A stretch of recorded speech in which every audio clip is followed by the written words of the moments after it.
ये मवेशी को ये जमा नहीं कराते थे, ये गौशालाओं में ले जाने के नाम पर उसे खुले मार्केट में बेच देते थे। गौ माता हिंदुओं के, सनातनियों के आस्था का विषय है। होंगे कि आरोपियों को बचाने के लिए कैसे हिंदू महापंचायतें की जा रही हैं। मांस ले जा रहे हैं तो आपको इतनी रकम देनी पड़ेगी, ताकि इतना देंगे तो आप सुरक्षित अपना व्यवसाय कर सकते हैं। और जिस इंसान की औकात पिछले 5 साल पहले रोटी कमाकर घर चलाने की नहीं थी, आज वो बोलेरो गाड़ी में मोटी सोने की सिकड़ी पहनकर हाथों में लाखों लाखों रुपए के असलहे लहराते हुए अपने आप को सनातनी योद्धा घोषित कर रहा है। सनातनी योद्धा और गोरक्षक का चोला पहनकर वास्तव में एक ही अपराध का गैंग चला रहे हैं, गिरोह चला रहे हैं। दोस्तों, इन्हें तो आप लोग पहचानते ही हैं। ये किसी भी परिचय के मुहताज नहीं है। ये है विनय दुबे जी, जो महाराष्ट्र से हैं।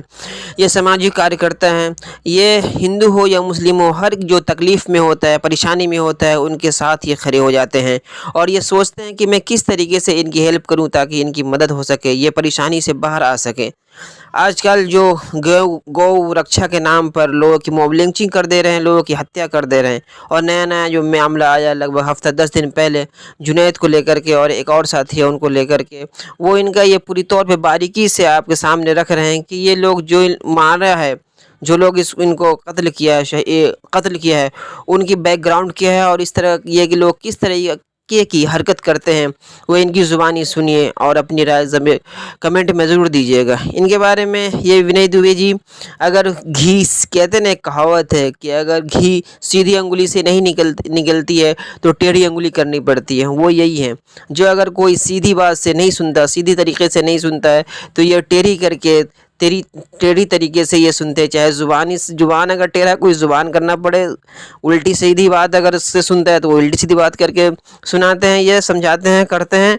और अगर कोई समय कानूनी एतबार से अगर बोल से नहीं समझता और कानूनी एतबार से समझता है, तो ये हर तरीके से उसको सीधा कर देते हैं।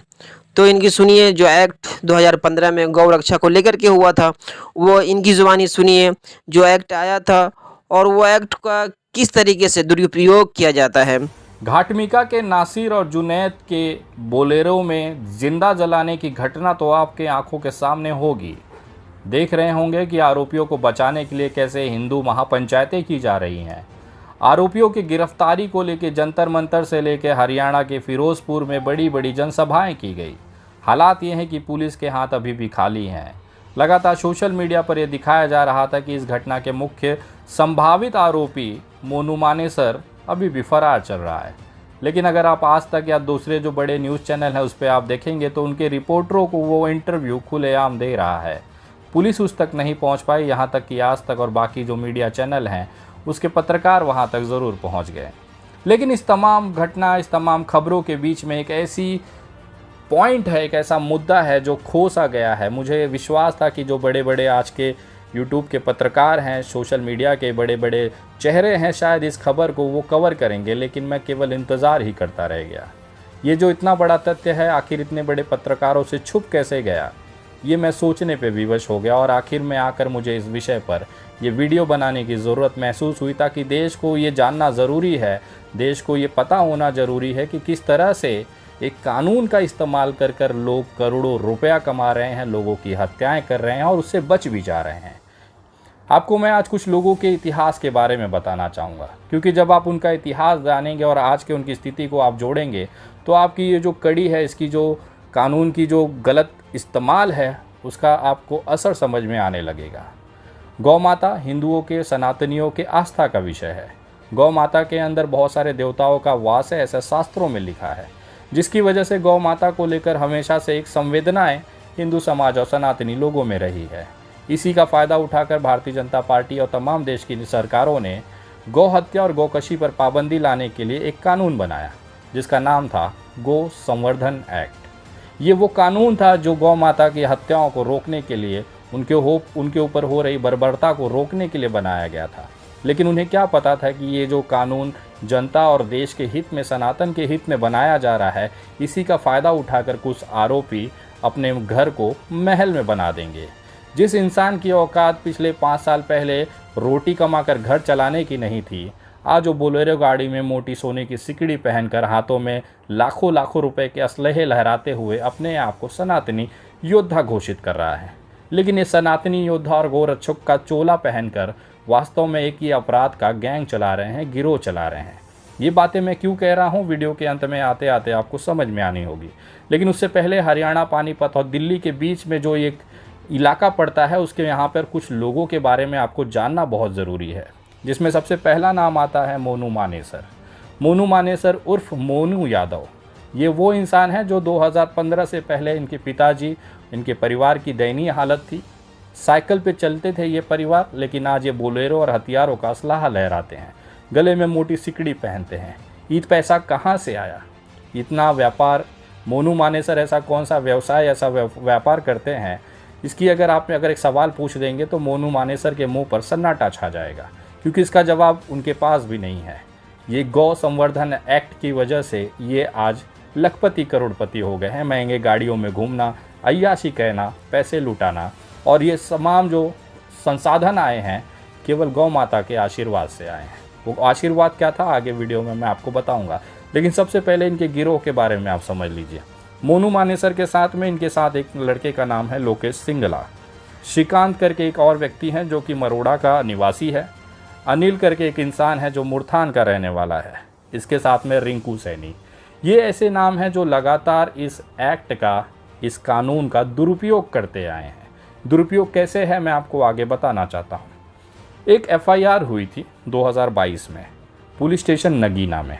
वो पुलिस स्टेशन में जो FIR दर्ज हुई थी, वो FIR का नंबर है 218/22। जो कराया था रिंकू सन ऑफ बिरजू ने, जो और अनिल मुरथान ने। इस इलाकों में ख़ासतौर पे हरियाणा, भरतपुर और दिल्ली का ये जो पूरा गोल इलाका है, इस इलाकों में जितनी भी गौ हत्याएँ, गौ संबंधित जितने भी FIR हुए हैं, उसमें इन 5 लोगों का ही केवल नाम क्यों आता है?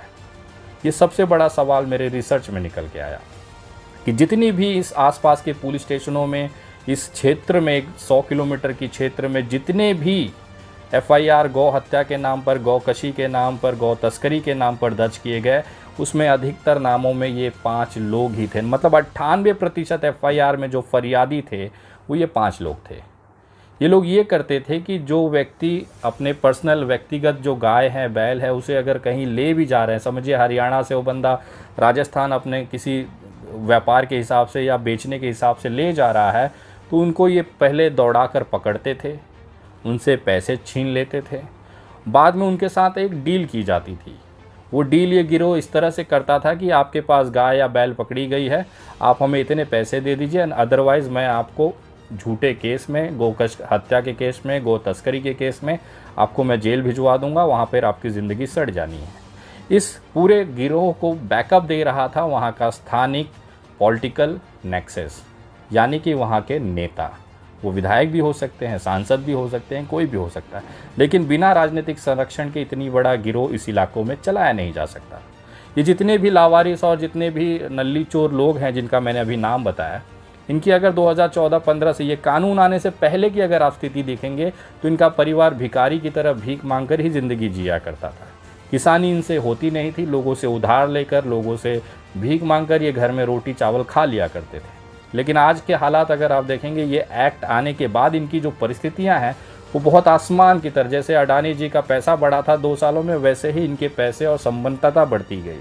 इनके पास लाखों रुपए रातों रात आने लग गए। उसका कारण ये था कि ये झूठे केसों में इस एक्ट के, इस कानून के सहारे लोगों को फंसाना चालू किया। ये जो आरोप लगते थे, ये जो फरियादी बनते थे, ये केवल इसलिए बनते थे कि ताकि जो लोग पकड़े गए वो बेचारे छोटे घरों के लोग थे। मुझे आश्चर्य ये हुआ कि ये जो गौ तस्करी और गौ हत्या या गौकशी के जो मामले जिसमें मैंने देखे, करीबन मेरे पास 29 FIR की डिटेल्स हैं, जिसमें कि मोनू मानेसर, लोकेश सिंगला, श्रीकांत, अनिल और रिंकू सैनी, ये 5 नाम 99% FIRों में फरियादी के तौर पे। कभी किसी में रिंकू सिंगला अनिल है, किसी में रिंकू है अनिल है, किसी में लोकेश सिंगला है, किसी में मोनू मानेसर है, लेकिन ये 5 लोगों ने ही मिलकर 29 FIR मेरे पास आई है मेरे रिसर्च के हिसाब से, जिसमें ये फरियादी बने हैं। सबसे मुझे शॉकिंग ये लगा कि इसमें जो आरोपी बनाए गए हैं उसमें 99% जो लोग हैं वो हिंदू हैं। मतलब इन्होंने जो वसूली का धंधा चालू किया, तुम्हारे पास अगर गाय पकड़ी गई, तुम्हारे पास अगर बकरी का मांस पकड़ा गया, तुम्हारे पास अगर मुर्गी का मांस पकड़ाया गया, उसे गौ का मांस बताकर धमका कर इन्होंने वसूली करी। और वही कारण था कि आज ये मोटी मोटी सिकड़ी, सोने की चैन, 9-9, 10-10 लाख के असलहे, बोलेरो गाड़ी, स्कॉर्पियो गाड़ी, फॉर्चूनर गाड़ी, ये सब खरीद पा रहे हैं। लेकिन सबसे बड़ा चौंकाने वाला रिपोर्ट तो अभी आगे आना बाकी है। इन्होंने गौ संवर्धन एक्ट कानून को हथियार बनाया। जिनके परिवार भीख मांगकर भिखारी की तरह ज़िंदगी जी रहे थे, इस कानून ने उन्हें बहुत बड़ा वसूली का ज़रिया दे दिया। ये राह चलते रात में लोगों को सुनसान इलाकों में पकड़ते थे। उन पर यहाँ तक कि बहुत सारी रिपोर्ट्स में ये भी निकल के आया, कुछ फरियादियों से मेरी बात हुई थी, उनका ये कहना था कि सर हमारे पास तो कुछ पकड़ा भी नहीं गया था, हम बारात से वापस आ रहे थे, लेकिन कुछ लोगों ने हमें पकड़ के, जिसमें से ये 5 में से एक आदमी था, उसने हमें ज़बरदस्ती पैसे मांगे। नहीं देने पर हमें बताया कि हम गौ तस्कर के नाम पे तुम्हें जेल करवा देंगे, उसके बाद तुम ये पैसा ला के पहुँचा दोगे। 25 से 40 हज़ार रुपया उनके जेब में थी, मोबाइल फ़ोन्स थे, वो उन्होंने दिए, उसके बाद वो वहाँ से जाने दिया गया। तो इस तरह की वसूली ये लोग करना चालू कर दिए, जिसके कारण आज इनकी हालत, जो इनके पास पैसों की खेप आने लगी, उसको देखते हुए इन्होंने बाकायदा इसको पूरा फुल टाइम बिजनेस बना लिया। ऊपर से जो गाय या बैल इनके पास पकड़े जाते थे, उसे वो बेचकर और पैसा वहाँ से भी कमा लेते थे। ये मोडस ऑपरेंडी पे ये लगातार काम कर रहे थे। लेकिन इन्होंने केवल हिंदुओं को, जिसमें 99% जो आरोपी थे गौकशी, गौ हत्या, गौ तस्करी के मामले में एफआईआर में जो नामजद लोग हैं, उसमें अधिकतम जो थे 99% जो लोग थे वो हिंदू थे, उनके नाम हिंदू थे, जिनसे इन्होंने वसूली करी। कुछ केसों में तो मैंने ये भी देखा है, जिसमें 230/2017 का केस है एक, जिसमें कि 17-18 लोगों को आरोपी बनाया गया। उसमें से जिन लोगों ने इनको पैसे दिए, उसके बाद इन्होंने एक एफिडेविट कोर्ट में पेश किया कि गलती से इन लोगों का नाम उसमें आ गया था। जिन लोगों ने इनको पैसे देकर वो मामला सेटल कर दिया, इन्होंने उनके नाम की एफिडेविट बता कर उनको वहाँ से इस केस से निकाल दिया कि नहीं सर, गलती से इनका नाम चला गया था, बाकी आरोपी थे, ये हम भ्रम की वजह से इनका नाम भी जोड़ दिए थे, अब हम इनका नाम वापस लेते हैं। तो इस तरह का जो सेटलमेंट था इन केसों में, इस खास तौर पे इन इलाकों में बहुत देखने के लिए मिला। लेकिन अब मैं जो बताने जा रहा हूँ, शायद ये सुनने के बाद इनके जो संरक्षण करने वाले लोग हैं, अब उनके पैर की ज़मीन खिसकने की बारी है। मेरी वहाँ के स्थानिक लोगों से बात होने के बाद ये गिरोह का ये प्रतिदिन का काम हुआ करता था। हर दिन 50-60 हज़ार रुपया कमा कर ये वापस लौटना था, ये उनका टारगेट हुआ करता था। हर दिन रातों में ये जाते थे और ख़ास तौर पर जब अगर कोई मुसलमान बकरा इनको मिल जाता था तो उसकी वीडियो बनाते थे, ताकि लोगों को पता चले कि हम सनातन धर्म की रक्षा कर रहे हैं और मुसलमानों से हम अपना जो गायों की रक्षा करने के लिए दिन रात मेहनत कर रहे हैं, गोलियां चला रहे हैं, अपने ऊपर गोलियां खा रहे हैं, ये दिखाकर एक मासूम सा, एक संवेदनाएं हिंदुओं को ये ले लिया करते थे। लेकिन जो वीडियो के पीछे जो अधिकतर जो खेला होता था वो सनातनी भाइयों के साथ ही होता था, क्योंकि इनका वसूली का जो धंधा है, क्योंकि मुसलमान ये जानता था कि अगर वो कोई जानवर लेके जाएगा तो इस तरह के गोरक्षक दल उन्हें परेशान करेंगे। तो गोरक्षा, खास तौर पे गौ माता को ले जाना, बैलों को ले जाने का जो व्यवसाय था वो अधिकतर मुसलमानों ने छोड़ दिया था। लेकिन फिर भी एक आध बकरे इनको मिल जाते थे, जिसको ये वीडियो के माध्यम से दिखा देते थे। लेकिन हालात ये थे कि मेरी स्थानिक रिपोर्ट के हिसाब से, वहाँ के स्थानिक लोगों के हिसाब से, इनके पास पिछले 1 सालों में करीबन 6 करोड़ रुपए के आसपास की वसूली की गई। ये अंदाजन रकम है, 5 करोड़ भी हो सकता है, 7 करोड़ भी हो सकता है। लेकिन सबसे बड़ा मजाक मैं आपको बताता हूँ, इन्होंने अपने संरक्षण करने वाले राजनीतिक नेताओं को, अधिकारियों को भी बेवकूफ़ बनाया।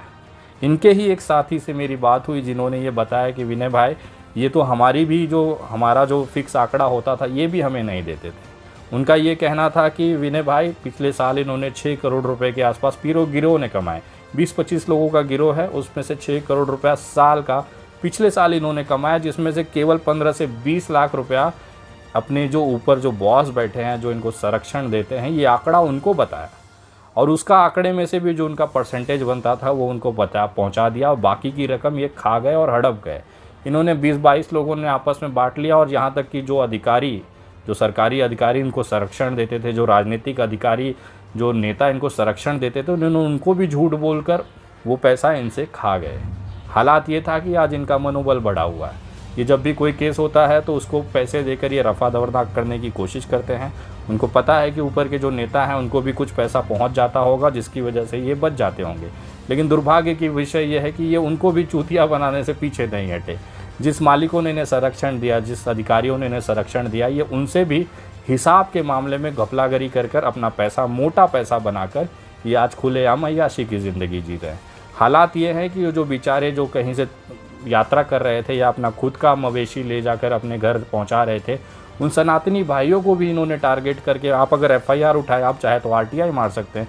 वेबसाइट, हरियाणा वेबसाइट पर आ जाकर आप ये FIR क्रमांक डाल सकते हैं। मैं अगली वीडियो में प्रॉपर FIR नंबर्स और उसके बाद में इन पैसों से इन्होंने कौन कौन सी ज़मीनें खरीदी, जिस इंसान की हालत 4 साल पहले भीख मांग कर रोटी खाने की थी, आज वो लाखों रुपए की ज़मीन रजिस्ट्री अपने दोस्तों के नाम पर, अपने भाइयों के नाम पर कर रहे हैं। वो रजिस्ट्री नंबर, वो सर्वे नंबर, वो ज़मीन के नंबर्स मैं अगली वीडियो में आपको सबूतों के साथ, मैप के साथ, नाम के साथ पोस्ट करूँगा। ये मैं बताना चाहता हूँ कि ये जो गौरक्षा के नाम पर ये जो पूरा गिरोह चलाया जा रहा था, दरअसल ये केवल वसूली का काम कर रहा था। जिन्होंने इनको पैसे दिए उनको ये पैसे लेकर छोड़ देते थे। जो इनको पैसे नहीं दे पाया, बेचारा गरीब समुदाय का था, कम पढ़ा लिखा था, उनको इन्होंने FIR कराकर इस कानून के नाम पर उसे अंदर करा दिया। हालात ये थे, उस अंदर जाने के बाद जब इनके परिवारों ने इन लोगों से मदद मांगी तो उसके बदले में परिवार जो आरोपी है उसको छोड़ने के नाम पर इन्होंने मोटी रकम लेकर इनको बाहर जाने के लिए रास्ता तैयार किया। एक एफिडेविट दे दी कि नहीं, गलती से इस बेचारे का नाम चला गया था, मैं वापस लेता हूँ, ताकि वो जेल से निकल सके। तो ये जो पूरा नेक्सस, ये पूरा जो धंधा है, ये लगभग केवल इस इलाके का नहीं है। गुजरात में भी मैंने एक बहुत स्टोरी मैंने पढ़ी थी और वहाँ की वीडियो मैंने देखी थी कि ये गौ तस्करी करने वालों को बचाने के लिए गुजरात में एक जोशी नाम का व्यक्ति एक संस्था लेकर अपनी टीम को लेकर सड़कों पे उतरता था।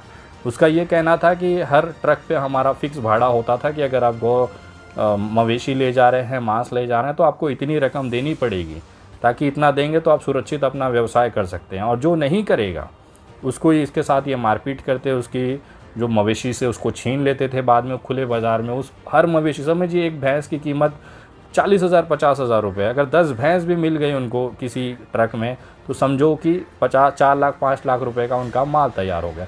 ये मवेशी को ये जमा नहीं कराते थे, ये गौशालाओं में ले जाने के नाम पर उसे खुले मार्केट में बेच देते थे। आज 4 लाख 5 लाख महीने में अगर एक ट्रक भी अगर 4 लाख 5 लाख का पकड़ लिए तो एक भिखमंगे जो कि अपने आप को गौरक्षक का चोला पहन के घूमते हैं, समझिए जिनकी औकात 15,000 की, 10,000 की, 8,000 की नौकरी करने की नहीं है, वो केवल एक ट्रक पकड़ के 4 लाख 5 लाख रुपया कमा लेते। तो इससे बेहतर धंधा कहाँ मिलेगा। उसके ऊपर से सनातनी बनकर अपना एक चोला पहनकर लोगों की संवेदनाएं भी मिल रही हैं, अपने आप को नेता भी स्थापित कर लिए। इतना बड़ा, इतना बेहतरीन धंधा होना नामुमकिन है।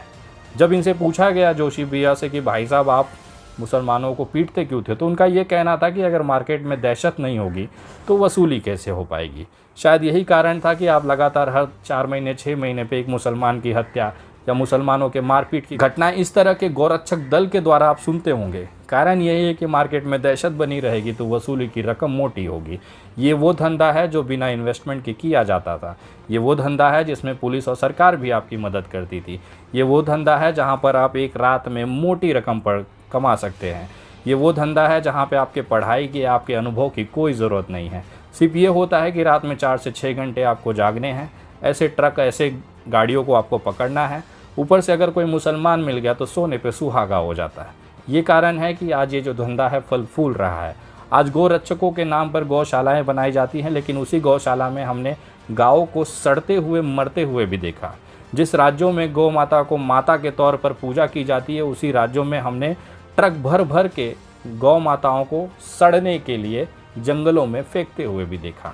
गौ माता आज केवल बिजनेस है। शायद यही कारण है कि केंद्र की हमारी सरकार इसके मांस के निर्यात पर बांध क्यों नहीं लगा रही है, उस पर पाबंदी क्यों नहीं लगा रही है। अगर हमारी सरकार, नरेंद्र मोदी की सरकार, अमित शाह जी के नेतृत्व वाली गृह मंत्रालय इतना ही गौ माता के प्रति अपनी संवेदनाएं रखता है तो गौ माता के जो बीफ है, उनके जो मांस है, उसको क्यों नहीं पाबंदी लगाता। यहाँ तक कि मैं उन तमाम गौरक्षकों से पूछना चाहता हूँ कि अगर सही में तुम्हारी माँ ने एक माँ ने अगर छाती का दूध पिलाया है और सही में तुम एक बाप की औलाद हो, तो तुम्हारे भारतीय जनता पार्टी के मेघालय के जो अध्यक्ष हैं वो खुलेआम कहता है कि वो बीफ खाता है और उसे कोई नहीं रोक सकता। मैं देखना चाहता हूँ कि देश के किस माई के लाल ने ऐसा गोरक्षक पैदा किया है जो इस नेताजी के जाकर एक बाल भी उखाड़ ले। मैं जानता हूँ इसके सर पे बाल नहीं, लेकिन कहीं तो बाल होगा। अगर ये उखाड़ के कोई रक्षक दिखा दे तो मैं मान जाऊँगा कि हाँ, सही में वो गौ माता की सेवा के लिए अपना जीवन निर्भर किया है। उसके पैर की धूल बिना डूबे अपने माथे पे लगा लेगा। लेकिन ज़रा सुनिए भारतीय जनता पार्टी का ये टकला अध्यक्ष क्या कह रहा है। बता दें कि जब मावी से पूछा गया कि हिंदू धर्म में तो गाय को पवित्र माना जाता है, तो इस पर उन्होंने कहा वे अपनी भोजन की आदतों का पालन करते हैं और इस पर कोई प्रतिबंध नहीं है। इसे लेकर हमें कोई निर्देश नहीं मिला है। उन्होंने कहा मेघालय में हर कोई बीफ खाता है। ये हालात हैं। आप भारतीय जनता पार्टी का पट्टा पहन लीजिए, उसके बाद गौ की कच्चे मांस को आराम से तेल में फ्राई करिए, मसाला डालिए, नमक डालिए, उसे धनिया पत्ती से सजा के अपने टेबल पर रोटी के साथ खा लीजिए। आपको कोई भी गाली नहीं देगा, कोई भी आपत्ति नहीं लेगा। लेकिन अगर आपने बात करते समय भी अगर ये कह दिया कि हाँ भैया हम गाय के मांस को बहुत रुचि से देखते हैं, पसंद करते हैं, तो आपको उल्टा उठाकर ये गौ तस्कर जो है ना जेलों में ठूस देंगे। लेकिन इस देश के अंदर उन तमाम माताओं के दूध में ना कमी महसूस हो गई। मुझे ऐसा लगता है कि ऐसी कोई माइका लाल ने ऐसा बच्चा नहीं जना जो इस भारतीय जनता पार्टी के अध्यक्ष को जाकर ये पूछ सके या सवाल कर सके कि तूने ये बातें क्यों कही। मैं देखना चाहता हूं कि पूरे देश के उन गौरक्षकों के खुली चेतावनी है मेरी तरफ से, एक आह्वान है विनय दुबे की तरफ से। अगर तुम्हारी माँ ने तुमको सही में छाती का दूध पिलाया होगा और तुम अपने एक बाप के वीर्य से पैदा हुए होगे, उन तमाम गौरक्षकों को मैं बोलना चाहता हूं कि अगर तुम सही में एक बाप की औलाद होगे तो इस भोसड़ी वाले को जाकर आप इसका एक बाल उखाड़ के मुझे दिखा दो, विनय दुबे मान जाएगा। आज देख रहे हैं जिस तरह से गौरक्षा के नाम पर केवल मुसलमानों को टारगेट करके उनकी हत्याएं की जा रही हैं। ये केवल बिजनेस मॉड्यूल और एक डर फैलाकर वसूली करने का, धंधा करने का एक जरिया मात्र है। इसके अलावा इनको गायों से कोई मतलब नहीं है, उनके संवर्धन से कोई मतलब नहीं है। खुलेआम सड़कों पे कितनी गाय बेबस लावारिस पड़ी हैं, लेकिन गौरक्षकों को नहीं दिखाई देगा। अगर गाय के साथ में मुसलमान मिल जाए तभी इनकी गौरक्षा और इनकी गौ माता के प्रति जो प्रेम है वो उभर के निकल आ जाएगा। वीडियो अच्छी लगी हो तो इसे शेयर करें, कमेंट करके ज़रूर बताएं। हर भारतीय के मोबाइल तक इसे ज़रूर पहुंचाएं, क्योंकि एक ऐसा धंधा है जो बिना इन्वेस्टमेंट का मोटा फ़ायदा दे रहा है। अगली वीडियो बहुत जल्द, तब तक जय हिंद, जय महाराष्ट्र।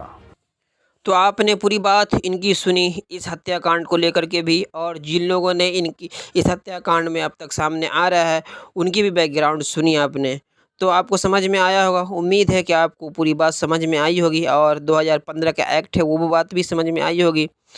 अपनी राय कहाँ तक आपको क्या समझ में आया, अपनी राय कमेंट में ज़रूर दीजिएगा। मिलते हैं नेक्स्ट वीडियो में, जब तक के लिए अपने और अपने फैमिली का खूब ज़्यादा ख्याल रखिए। शुक्रिया, थैंक यू वेरी मच।